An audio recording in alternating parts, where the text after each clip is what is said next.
Hi folks, I'm Kate and welcome back to Bakekat Kitchen.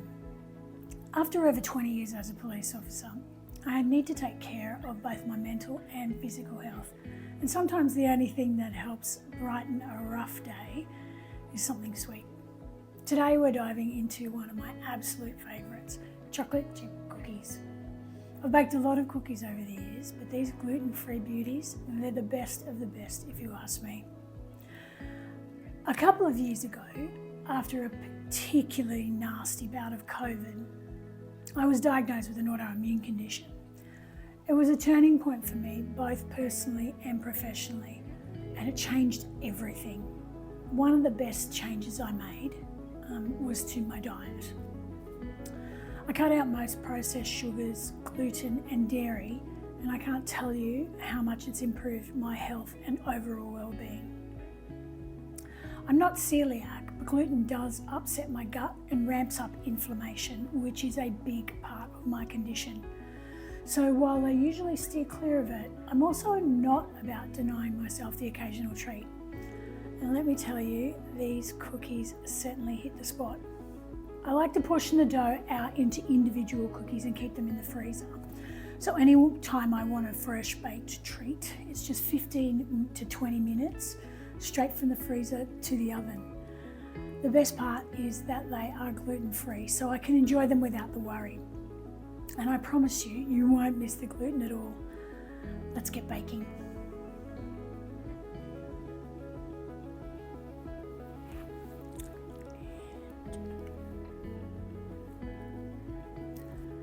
These cookies really are super easy to make, and the best part is being able to store them in the freezer to treat yourself whenever you need a little sweet support or a pick-me-up. I found the recipe on Pinterest and I'll link it below. As I mentioned, I've made a couple of little tweaks, like substituting the coconut sugar in for the dark brown sugar and replacing 40 grams of the chocolate chips with the chopped 78% Lindt dark chocolate. But you do you. Just experiment with it like I did. So we've got all our ingredients together. Everything's prepared. So you can see here, I've got 204 grams of Bob's Red Mill gluten-free flour. This is the one in the blue bag. I'll pop a picture of it and a link in the description below. It also has half a teaspoon of baking soda, a quarter of a teaspoon of baking powder, and a quarter of a teaspoon of salt. Here we've got our sugars. So the recipe says to use a dark brown sugar, 76 grams. I use coconut sugar. It gives the cookies a really nice chewiness and a really rich caramelly flavour. And then light brown sugar, 76 grams, and plain white granulated sugar, 67 grams. And here we've got a combination of dark and milk baking chocolate buds and 40 grams of 78% Lindt dark chocolate. So in total, that's about 240 grams of chocolate that goes into this. So a really nice combination. And that Lindt dark chocolate just gives us some nice chunks in there as well. 113 grams of softened butter, just at room temperature, 1 room temperature egg, and 2 teaspoons of vanilla essence. First up, the butter and the sugar are going to go into the KitchenAid mixer, and we're going to mix that till it's nice and pale, creamy, golden brown.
So you can see here we've got this beautiful cookie dough.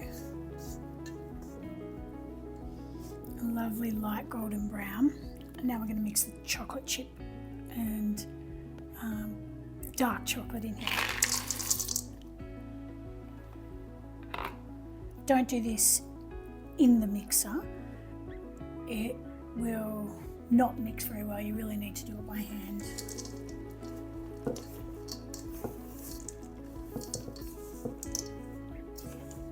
And you want to keep those chocolate chips whole as well, as much as possible. So they give you those beautiful melted pockets of chocolate in your cookie.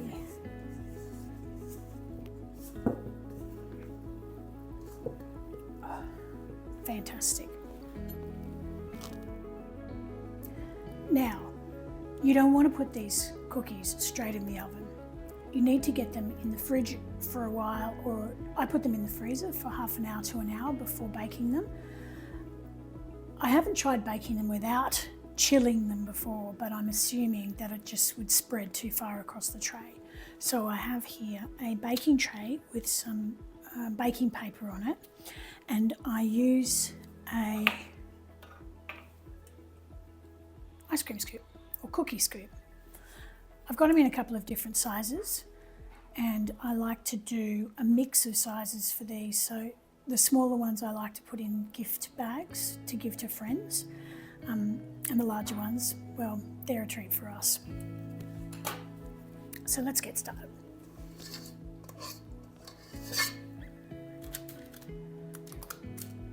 This is so much easier portioning out this dough, and it also makes a more consistent cook time in the oven. You can obviously pop these really close together because they're not going in the oven just yet. They're only going to go into the freezer to firm up. And after they have firmed up, I'll cook a couple, but the rest will go into Ziploc bags in the freezer to be used whenever I want.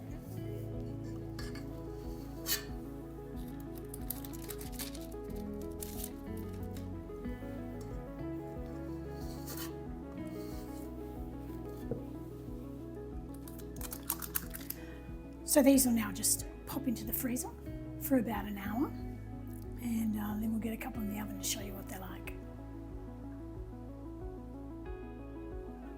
Okay, it's time for these cookies to come out of the freezer.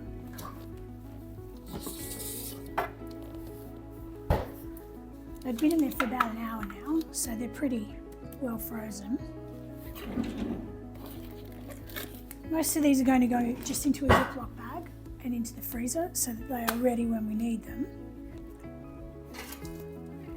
But I'm going to put a couple in the oven so you can see how they turn out. I've heated the oven up to about 170. My oven's a fan forced oven. So 160 to 170. I'm just going to pop them there on the tray. Just lined with some baking paper. I'm going to put a little bit of this Maldon smoked sea salt on top as well. That salt just enhances the sweetness of the chocolate and the cookie itself. And they're going to go in the oven for about 10 to 15 minutes, but just keep an eye on it. When they're a little bit browner around the edges, still soft in the middle, that's when you want to get them out of the oven.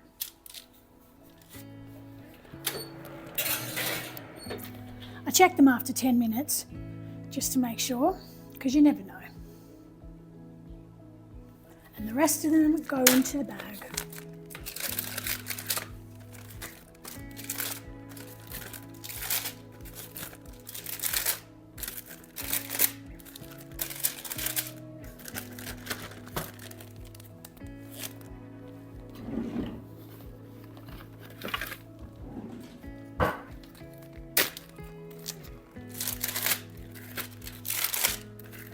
And we'll be back in a minute just to see how they turn out.